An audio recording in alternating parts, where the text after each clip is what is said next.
Tetapi dengan kehadiran Bapak Presiden, terus melalui Panglima TNI, dan eksekutor lapangan adalah Bapak Pangdam Cendrawasih, untuk lakukan keterobosan luar biasa membangun gunung-gunung, lereng-lereng hutan ini sampai terbuka isolasinya dan masyarakat bisa melewati. Jalan dibangun luar biasa, maka akses gampang masuk dari laut ke Timika ke Agats terus naik ke.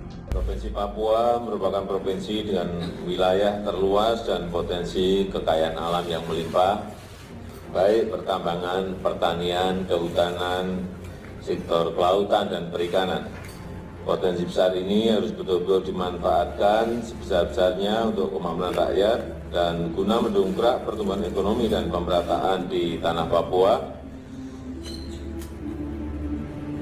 Banyak pekerjaan-pekerjaan yang harus kita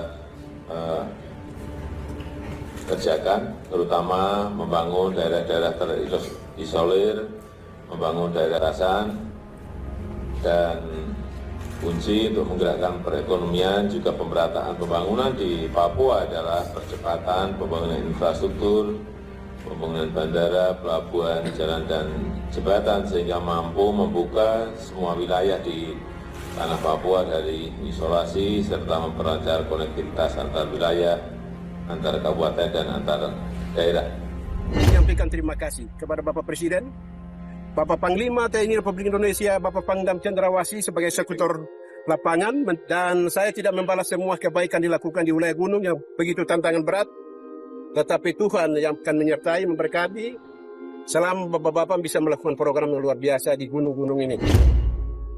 Wilayah Papua saat ini semakin berkembang dengan pembangunan dan kegiatan ekonomi yang terus meningkat pesat. Hal ini tidak lain berkat pembangunan fasilitas dan infrastruktur yang dilakukan pemerintah di bawah komando Presiden Jokowi. Meski masih banyak kalangan yang menganggap masyarakat Papua tidak membutuhkan itu, namun Presiden Jokowi tetap teguh dengan komitmennya untuk memajukan Papua.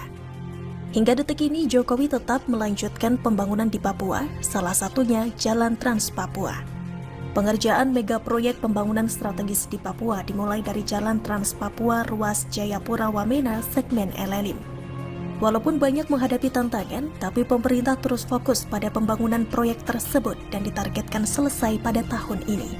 Panjang Jalan Trans Papua dari Jayapura ke Wamena, yakni 575 km, melewati 2 kabupaten yaitu Kerom dan Yalimo.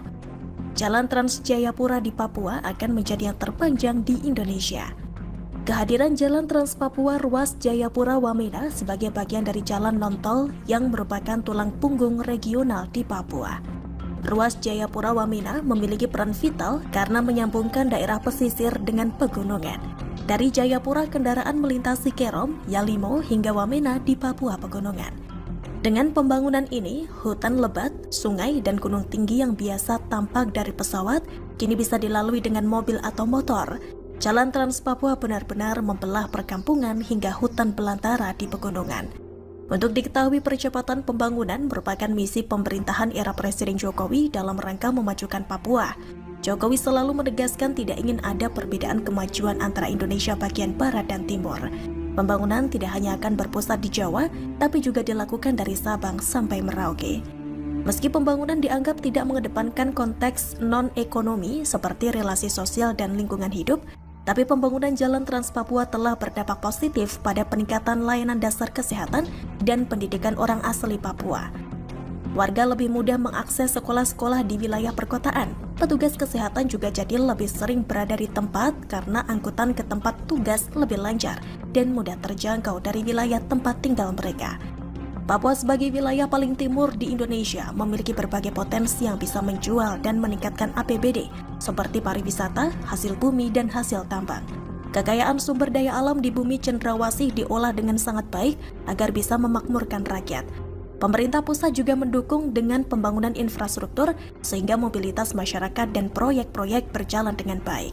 Pertumbuhan ekonomi di Papua terus mengalami peningkatan. Hal ini sangat bagus karena menunjukkan keberhasilan program kecepatan pembangunan untuk meningkatkan sektor perekonomian di bumi Cendrawasih. Tidak ada lagi kesenjangan antara di Papua dengan daerah lain di Indonesia.